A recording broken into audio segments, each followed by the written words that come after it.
It is a real pleasure and honor for me to be here with such wonderful luminaries for our church, Archbishop Gomez of the Archdiocese of Los Angeles, which everyone knows, Auxiliary Bishop Dorsonville of Washington, D.C., and Archbishop Wenski of the Archdiocese of Miami, who used to be my bishop. Very exciting. And it's my pleasure to be here. I'm Montserrat Alvarado. I work at the Becket Fund for Religious Liberty. I also have a show on EWTN that airs on Friday nights at 8 p.m. called EWTN News In Depth. And it's a joy to get to talk about these difficult issues, also because I'm an immigrant myself. I like to say that we are compatriotas here with Archbishop Gomez. I'm Mexican. I came on an American Airlines plane.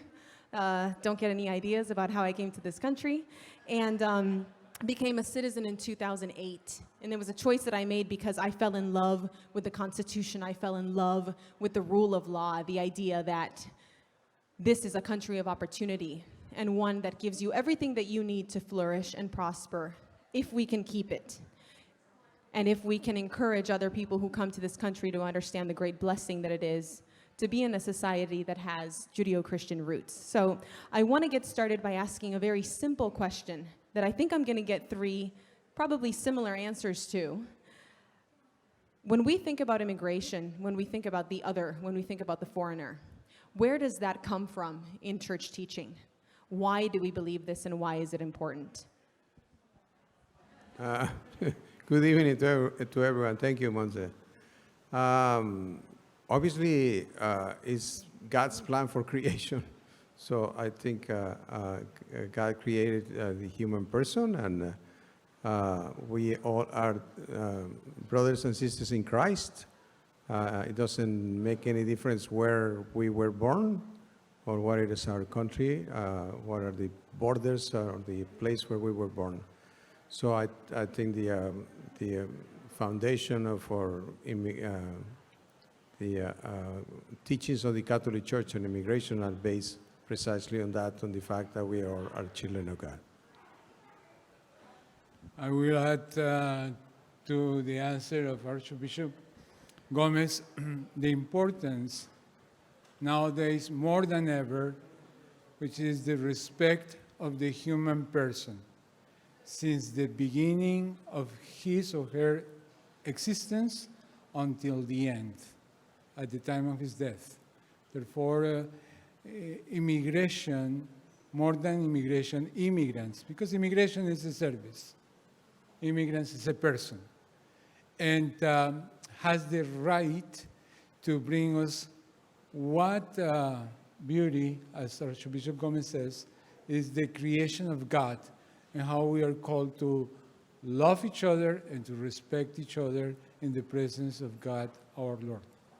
Well, we call Jesus Christ the King of Kings, but we can also call him the migrant of migrants, because as the incarnate Word of God, Jesus migrated from heaven, and he pitched his tent among us. And in that sense, we have in Jesus Christ an icon of the migrant. And of course, as a child, he was a refugee in Egypt. And again, we have his teachings that we heard in that gospel reading in front of the Angels Unaware sculpture, that when I was a stranger, you welcomed me.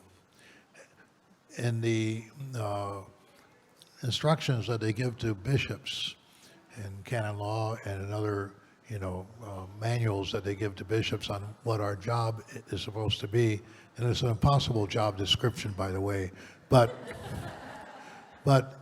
it is amazing how often in those instructions the bishop is instructed to care for the migrant in his diocese.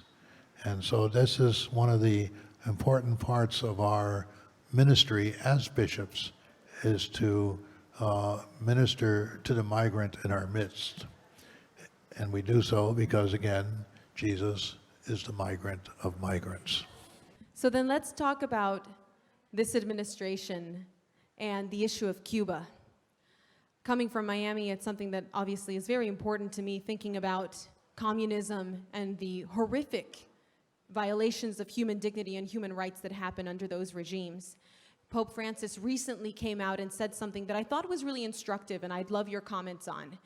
He said that he prays for the people of Cuba, that he hopes that we will avail ourselves of the graces of our Blessed Mother and the way that she will accompany everyone, but he never said for people to leave.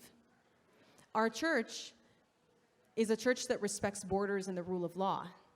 So then what is it that he is asking us to do? And what is our church asking us to do, particularly in situations like that where people are in grave danger of being grabbed and put into exile, put into gulags, murdered on the streets, or tortured for what they believe and for wanting something different? And let's focus, I would say, on communist countries here. You can talk about China if you want, or Cuba, and then we can look at Latin America separately. Well, Miami is the northernmost suburb of Havana.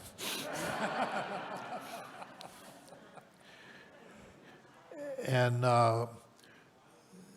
we have about 1 million Cubans living in Florida, and but they're not the majority of the Hispanics. Well, they're in Miami. They're about 51% of the Hispanics, but 49% are Hispanics of other countries, and many of them also come fleeing from situations of great injustice. And of course, Miami is has a very large Haitian population, and I worked with the Haitians before I became a bishop for almost 20 years. For almost 20 years, I did not say Mass in English. I said Mass in Haitian Creole, which I think is the reason why I became a bishop, because nobody that mattered understood what I was saying.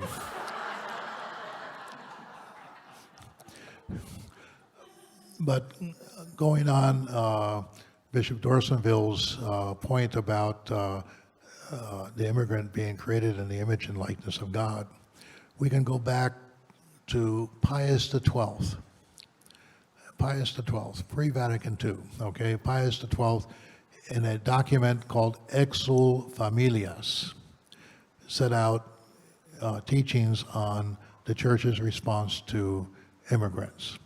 And one of the things he said there, and it's an important point, and I remember when I was a young priest working with the Haitians, I told the Archbishop this statement, and he said, I don't know if I would sign on to it, but I said, well, it's Pope Pius XII, and he said, well, then okay. But Pope Pius XII said that any human being, because he is a human being, because he has the dignity of being a human being, has the right to live in conditions worthy of human life. That's just part of being a human being. We have the right to live in conditions worthy of human life. And Pope Pius XII added, and if somebody cannot find those conditions in their native land, they have a right to seek them elsewhere. And that is really what informs the church's ministry with immigrants. We respect the borders, we respect the rule of law, but at the same time, there's a hierarchy in those values, and rule of law is important, borders are important, but the right of the human being to enjoy conditions worthy of human life is of primary importance. And so therefore, if people need to find those conditions elsewhere, they have a right to seek them elsewhere. And countries also have an obligation to open themselves to receive them. And this is why after World War II, we signed on a convention that was put out by the United Nations on the treatment of refugees, and that we would not turn back refugees that were seeking asylum in our lands. And this was done partly because of the shame that we felt as a nation. Right before World War II, before we entered into World War II, there was a ship called the Spirit of St. Louis. It was popularized in a movie called The Ship of the Damned. And this was a ship that left Europe carrying Jews seeking asylum They went to Cuba, and they were turned away. I think they went to the Dominican Republic, and they were turned away. And they came to the shores of the United States. They were outside of Miami, and Franklin Roosevelt turned them away. And so they were forced to go back to France, and many of them perished in the Holocaust because our country would not open its doors to these Jewish refugees. And so after World War II, we changed our laws to accept the Convention on Refugees, and that was, something that has been very important now in our history.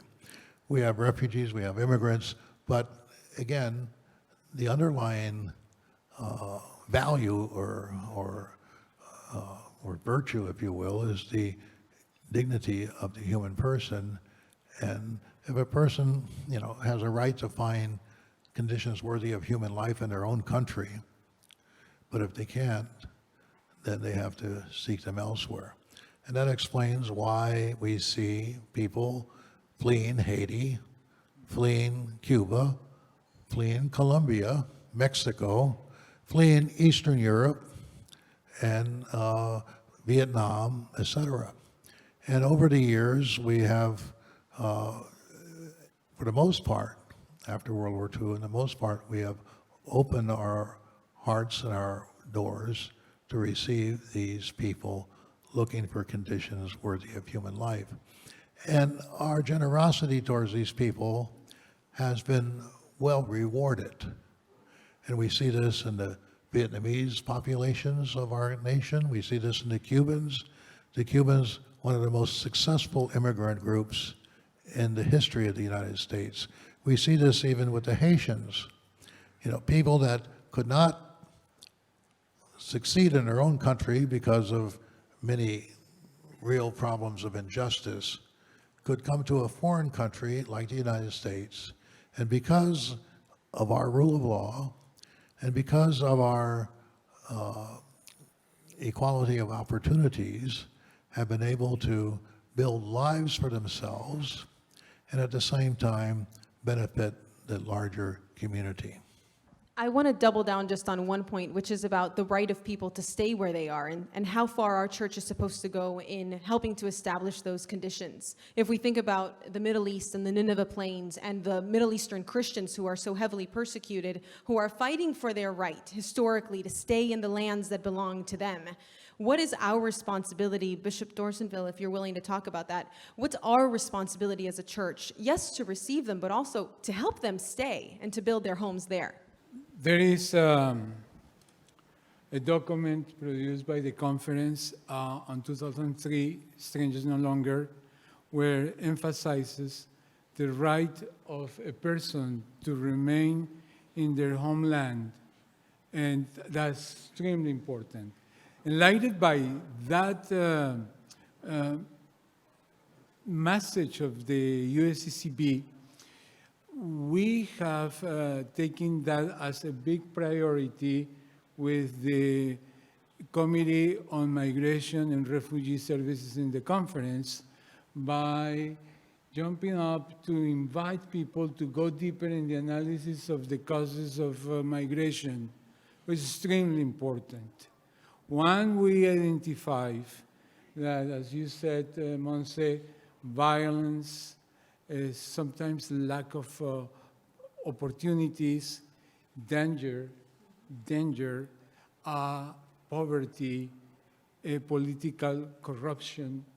There are factors there, they are there, and of course, there are factors who are going to continue to push people away from their homes and their families. It is a right for us to continue to develop dialogues with the church that is also present in these countries. Because as a church in the United States, we cannot claim responsibility for the whole world. However, when we are willing to sit down to a table, we listen to the people and we give a solid example of solidarity and love and openness, other churches and other countries can follow the same rule. I really think in several Latin American countries happen when they see what is happening here, and solidarity for those who are suffering in crisis, like Venezuela. Venezuela is a country that has had refugees for more than 1.5 million migrating at once to Colombia. And there has not been rejection.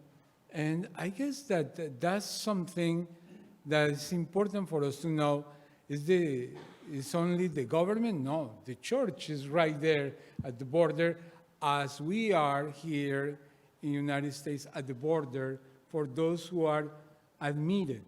Therefore, I really think that is that the movement of not being the only responsibles, but to be team players and to be able to bring light to those who really need to fulfill also a responsibility.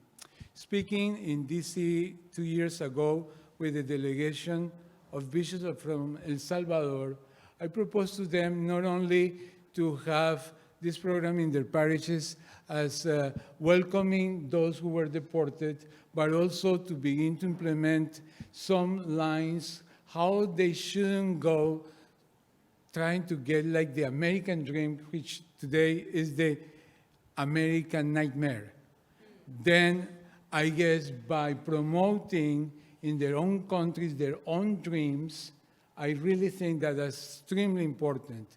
The church has the reputation across the Latin America and Central America to be the one provider of social services and health for those who are in need. And I really think that that's something that we have to capitalize in order to say we can we're not going to fix the problem, but we're going to make the difference. And indeed, we're doing it. Maybe from a practical point of view, I think it's information that you all know, and we are grateful for the generosity of the lay faithful in the United States. We have Catholic Relief Services that gives financial support to many countries all over, everywhere. We also have the Pontifical Mission Society. We have a collection for Latin America. We have a collection for Africa.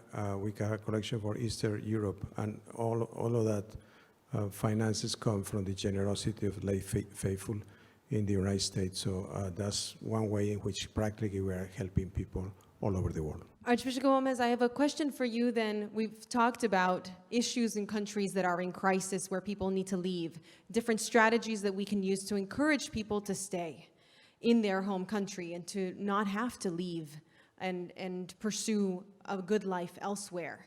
What about the people that are already here? The people that are here who are acculturated in this country, young people who, like me, previous to 2008, I wasn't an American citizen. I had the choice of staying or leaving, but my primary cultural language at that point was English. My primary studies were all done in American institutions. What is the church supposed to say to young people and families who are bicultural at that point, and is that a point of positive or negative influence for our church? That's a good question. No, obviously, we are totally committed to help the dreamers, the ones that came here when they were little children. So and anybody that has been in this country and is making a contribution to our country. Obviously, in our country we have immigration laws, and we have to go by that, and it makes sense. But I think what we tell the young people is that they are welcome in the United States. They have to follow the process according to the immigration law. But obviously that we are happy that they are here because they can make a big influence in our society. The challenge that we have, obviously, as we all know, is that we need immigration reform, comprehensive immigration reform in the United States. We were talking this afternoon in a meeting that we had, how complicated it is for anybody to get legalization in the United States. So I think the current immigration system is not working, obviously. So what we are trying to ask Congress and the administration, the White House for years, is to support a good, solid immigration reform for the United States according to the situation right now. So I think that will be kind of the goal that we need to offer to the people that are already in this country, and many of them have been here for many years, and it's not possible for them to really, they really want to be, they want to address the immigration situation. It's not that they want to be illegal immigrants. They really want to address the situation, but it's very difficult according to the current laws that we have in our country. So I'm sure that Archbishop Wenski can say more about that. Well, the immigration laws, as Archbishop Gomez says, the system is broken. And because it's broken, we have to look at, again, the human face of migration. And the reality is that we're not seeing people that are breaking the law. We're seeing people that are broken by the law, because the law is inadequate, inefficient, and unjust. We have a system now, which is a crazy system, in the sense that if you can survive a harrowing gauntlet of crossing the southern border, and it is a gauntlet because thousands of people die, thousands of people are raped and abused and coming across that border. But if they get across the border, they can find work, and they do find work. In fact, immigration is a reality in every one of our 50 states. We have Mexicans picking onions in Maine. We have Salvadorians working in Alaska. Immigrants are not sleeping under bridges. They're working. And yet they don't have a mechanism that will allow them to work legally or to work in a system that will allow them to progress, to be stakeholders in this country. TPS, for example, is a real issue. We have people, Salvadorians in Washington, D.C., about 500,000, that have been in the TPS status for 20 years or more. Hondurans, some Nicaraguans, some Haitians, some Africans. TPS is temporary protective status. And the people that are critics of temporary protective status, they're critics of it because they say it's not temporary. Well, it's not. It puts people in a limbo. And, you know, Congress, when they passed the law for TPS, you know, they did it halfway because that's all they could get done. But, you know, if you're in TPS and you're a Honduran or a Salvadorian and you've been in this country 20 years, can you say to them, well, we're going to abolish TPS, go home? Because there's no home for them to go to, because home is here. Home is here. They have children that are born here. They have spouses that are U.S. citizens. And so it is a grave injustice to think that we can just simply say, go home. And it doesn't, you know, recognize reality. The law should be respected, but the law to be respected should be a just law. And when we have unjust laws, it breeds contempt for the law, not only on the part of the immigrants, who are mostly poor people, but on the part of everybody else in society. So it behooves us to strengthen the rule of law by making sure that the laws are just and making sure that the laws work. And, the law is like the Sabbath. It wasn't made, man was not made for the Sabbath, or man was not made for the law. The law and the Sabbath was made for man. And so, following Jesus' instructions about the Sabbath, I think also points to us the necessity of reforming our immigration laws so that we present as a country a more human face to the people that are here, and some of them that were pushed out of their countries, and some of them that perhaps were pulled here because of the attractions of opportunities and jobs, et cetera, but to provide them with a future of hope.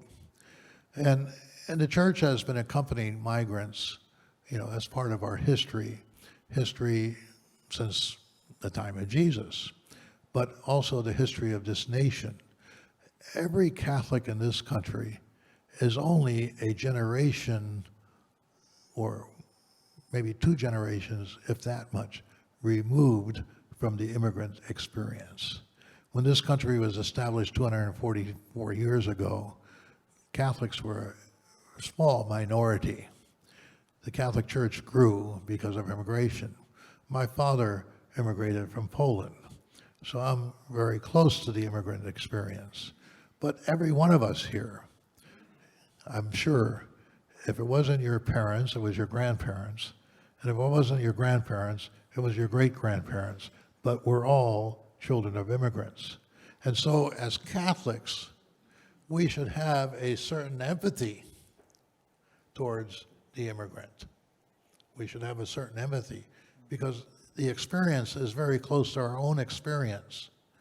And that empathy requires us to really be advocates on behalf of the immigrants. The other thing I would say is that, the Catholic Church, we accompany the migrants not only with legal services that we give, and probably the Catholic Church in the United States today, we probably legalize or help legalize about 500,000 immigrants a year into this country.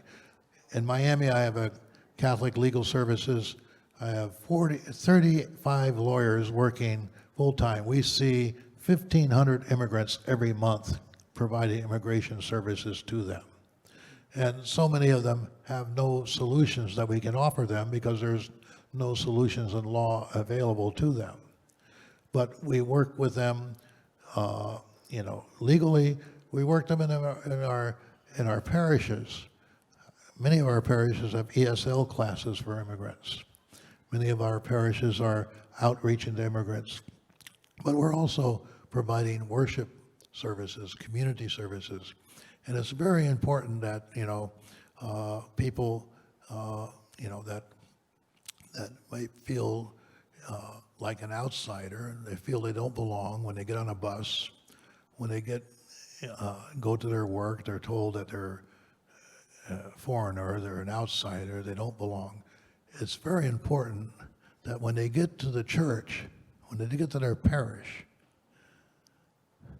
they're welcomed and they can feel that they're home, that they belong. And in a real sense, too, it's a challenge for us as far as evangelization. Because if you look at the immigrant experience, the most difficult time are the first 5 years or so. Because in the first 5 years, you're going to have to figure out how to get a job. You're going to have to figure out how to learn a language. You got to figure out how to get legal status if you can. You got all these challenges to face, and those challenges are in your first years, your first 5 years or 6 years or whatever, the initial years of your time in the United States. Now, if the Catholic Church is not an important part of their lives during those most difficult years, the Catholic Church is not giving them pastoral services, celebrating masses with them, helping them with their legal services, helping them to learn English, helping them to adjust and to become part of this culture. If we're not present to them in those first 5 years, why would we think that they would be interested in the church afterwards? So, it's a real imperative on our part to be with the immigrants, to accompany them, and to make them feel part of us, because we also are them because of the immediacy or the proximity of our own immigrant experience. Lastly, briefly adding something from what archbishops have said, let's not forget that the process of advocacy for a comprehensive immigration reform for those who are already here for years has a family unification or reunification forum. If we're going to say that we're going to tear apart families because of immigration, it is very difficult for children, for mothers, for fathers. And listen to some people who have been experts working in the Northern Triangle especially. They said immigration creates like a circle. These people have been, for instance, if we talk about TPS, have been here for 20, 25 years, highly cultivated and educated. They're trained already, and they have become very important for the agencies, firms, or companies who have been working with them. And they are very key people. If they return to their countries, they will be immediately hired, displacing others that will become kind of jobless, creating again another wave for immigration. Therefore, if we think that we're doing something by deporting people who have been trained and is needed here already, and we're going to fix this way the immigration, I don't think that is going to happen, especially when we're going to talk about DACA, TPS, and farmer workers. I really think these lines, and of course there are so many undocumented that still they take care of our families, children, sick people. There are so many people who are in very quiet and humble way doing a great job for our society. One last question before we open for Q&A is the effect of immigration on our church. When we think about Archbishop Wenski talking about celebrating Mass in Creole, obviously celebrating Mass in Spanish in Miami, are we doing something positive? We just had a Q&A on the motu proprio, the idea that we have traditional Latin Mass that is celebrated with a community that is vibrant there, young people who are coming into this Mass that feel and identify with that. There are also people who come and identify with the experience of Mass in Spanish, people who identify with the experience of Mass in Creole. Is that creating a fractured parish life, or is that creating opportunities for the church to reflect the universality of what we believe? Is it both? I think everyone wants to answer. I'm going to start with Archbishop Gomez. Just want to share with you that in the Archdiocese of Los Angeles, we have Mass in 42 languages. So, and it's a source of unity in the Archdiocese. One day I was trying to show off with Archbishop Gomez and said, in the Archdiocese of Washington, we celebrate Masses in 20 languages. He said, and what? But let me tell you, I am with a firm conviction, we push our priests to be bilingual and to learn another language. But I do believe that before learning a language, it's much more important to have a cultural understanding of the background of the person. When you understand the culture, you love your neighbor and you respect him. I really think language is important, but still the way that you embrace the immigrant community is extremely important. I remember when my first assignment in the Archbishop of Washington, I went to work in a bilingual parish called Our Lady of Lourdes. And the pastor never spoke a word in Spanish. And the Hispanic community beloved him because he always smiled to them, went to the kitchen and said, sopa rica, delicious soup. Well, talking about the discussion of the last group, I would think that I tell my priest in Miami, and this is not just on multilingual liturgies or stuff like that, I say, because we have lots of different groups, lots of different movements, charismatic or this or that, and some, priests like one movement, they don't like the other movement or whatever, and I say to them, listen, don't create orphans in your parish. Because if you make orphans, you will create delinquents. And if you look at some of our cities in which you see on every other street corner a sign that says Iglesia Pentecostal de Dios or Iglesia Evangelica, are all these Hispanic Protestant churches so vibrant because our local Catholic churches allowed the Hispanics to become orphans.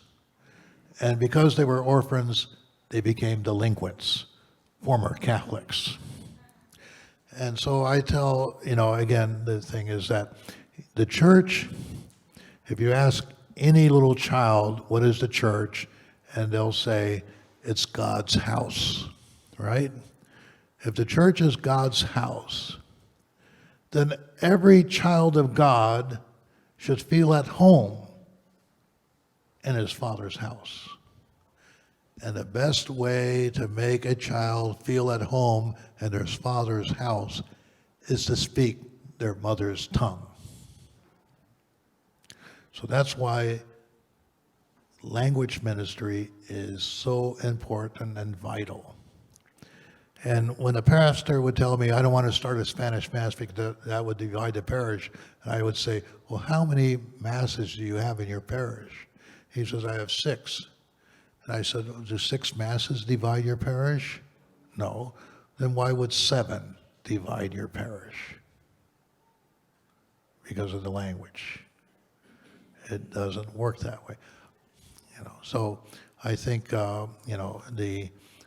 the point being is that, the church is a church of all people. And the way to do it, and everybody should feel at home. There was a great Jesuit sociologist out of Fordham University, Joseph Fitzpatrick, and he wrote a book about St. Paul and St. Paul's ministry. And one of the points he was trying to make is that people will only integrate from a position of strength. From a position of strength. That's the beauty of the historical black colleges.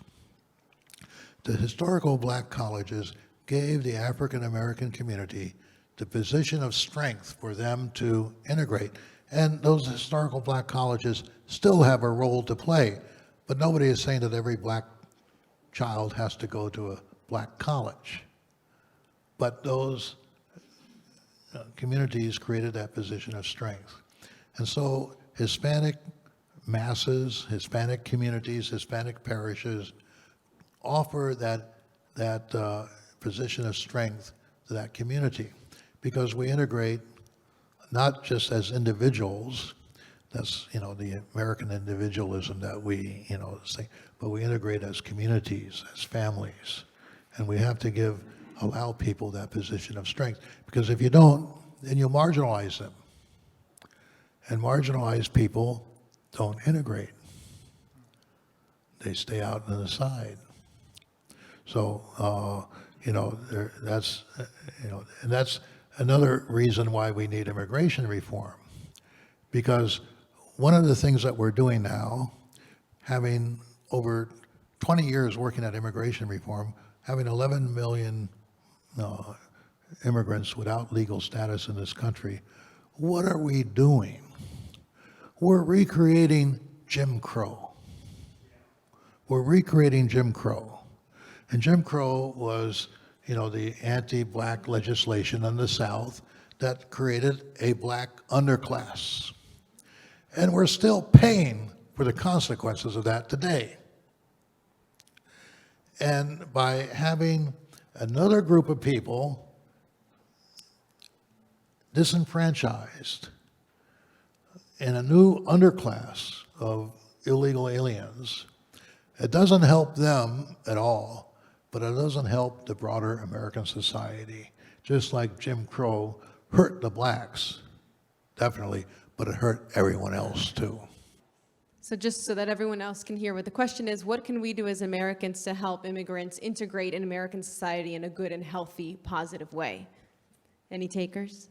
We have to fix the laws, and that's our politicians are supposed to be answerable to us.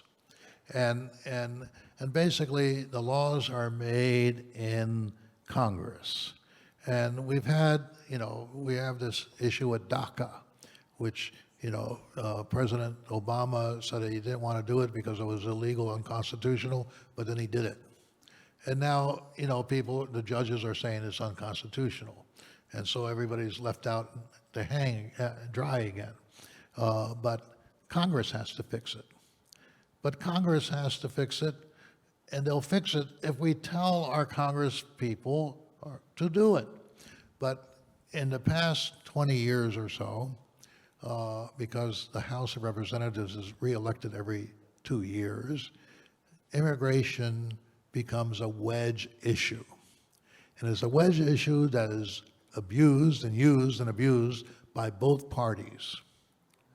Both the Democrats and the Republicans use immigration as a wedge issue to appeal to their base. So those that are against immigration reform will, talk about, the hordes of people coming, the illegals, the control of the border, we can't do this. And on the other side, we have the other group using it, when the Republicans were about to have an immigration reform, the Democrats stopped it because they said, we didn't want to have immigration reform with a Republican in the White House, so we'll take care of it ourselves. So, politics, this venal, hyper-partisan politics have sunk immigration reform in the past. And now is the time for us to hold our lawmakers accountable and tell them, fix it, fix it. Start with the dreamers. It's the easiest one to do, the most popular one to do. Start with it. And every one of you has a congressman. And every one of you can tell your congressman you want it fixed. And this is an opportunity we have, at least another 3 or 4 months, because once we get into January 2022, it's going to be very close to the next election, and they're not going to want to do it. So now is the time to do it. I guess that it would be also very important to realize that advocacy at this moment is essential in the way that we express the value of the immigrant presence to the American society, and especially as people of faith, how much we pray for them. Prayer always moves mountains. And I will ask you a question. When you go to your masses, to your parishes, in the prayer of the faithful Sundays, do they pray for immigrants, for refugees, for the people who are there? That's a beautiful way to conscientize that the 70% of the American people really believe in an immigration reform. but in a polarized world that we live in, the worst nightmare for this group is just beginning to not to find a bipartisan way to push as United States of America with a concrete answer that has been delayed for decades. Therefore, I guess advocacy and the way that we express, we talk, we refer to the immigrant presence, prayer, because it's important, they are our brothers and sisters, and especially creating the way to lower down fears. Immigrants will never destroy this country. Why we take with us every day this, thinking that this will never destroy sometimes families, youth, and children. I really think sometimes we think that the fear is there and not in our own pockets. I guess that would be important for each of us to reflect upon these issues. So, more than a solution, because I know that you're already working very hard at this, your reaction to what I see as two sides. On one side, I'm very concerned about some of my amigos, Catholic brothers and sisters in the faith, lack of interest in the teaching of the church. You saw it, which is very telling to what happened to this room when the conversation switched. Because I think it's very wise and compassionate and sweet right in the middle in a very balanced place. But on the other side, I'm also concerned about my community. I'm an immigrant myself, and I'm American citizen. Which I see that when they reach the point of second or third generation, they readily embrace values and ideologies that are counter to our Catholic faith and identity. So I feel that when we're providing migrant communities legal support, and pastoral support, and all the type of support we provide, we could be providing some type of formation or preparedness so that they don't embrace the culture of death and all of these things that second and third generation. Again, just rephrasing for the people who can't hear. Christopher was asking a question about two sides of one coin, whether, one, it's a lack of interest from the Anglophone community that doesn't have the Latino experience. Is it a lack of interest there? And then on the other side, how to address the drain of values when you have a second and third generation wave of immigrants, when you have someone who isn't fresh out of the immigration system that is losing themselves to secularization.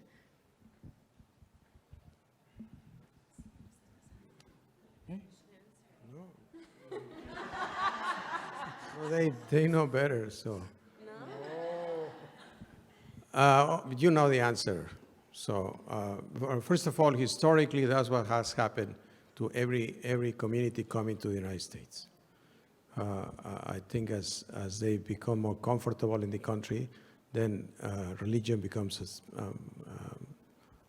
far away from what they like. So that's the history of this country.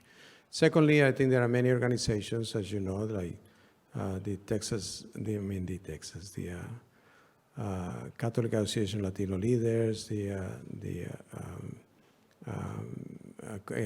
Hispanic ministry in every diocese that is reaching out. The Encuentro, we had the fifth Encuentro. We already have 5 Encuentros for the Hispanic community in the United States to help them to have more ownership in the church. So we are doing all we can.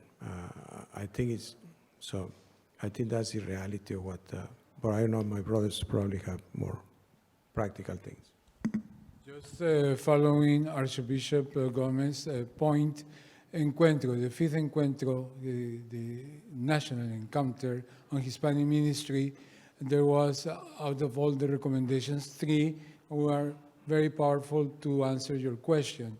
The first one is how the church will continue to train, but the training comes not one side, the church training, but the church counting with families who are going to be solid instruments for this training.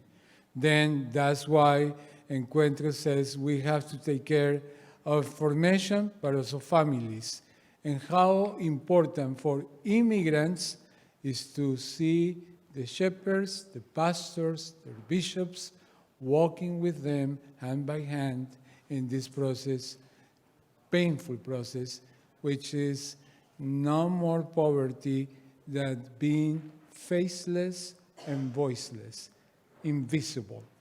I really think that is a tragedy in respecting the human person. Well, I said earlier that all of us are only a generation or two removed from the immigration experience. And if we reflect on our family's immigration experience, many people, look at it with a lot of myths, that, well, my parents or my grandparents came over legally, but when they came over, there was no illegal immigration either. It was kind of an open border situation. When Ellis Island was open, it was, come on in. And so I think the way, because even Hispanics that have been here a generation or two are not necessarily welcoming to further Hispanics coming. And it's because we forget our own experience, and we have to remember, who we are, perhaps, in these recent years when, the issue of religious liberty has reemerged to the point, we Catholics have gotten very comfortable about being here in the United States.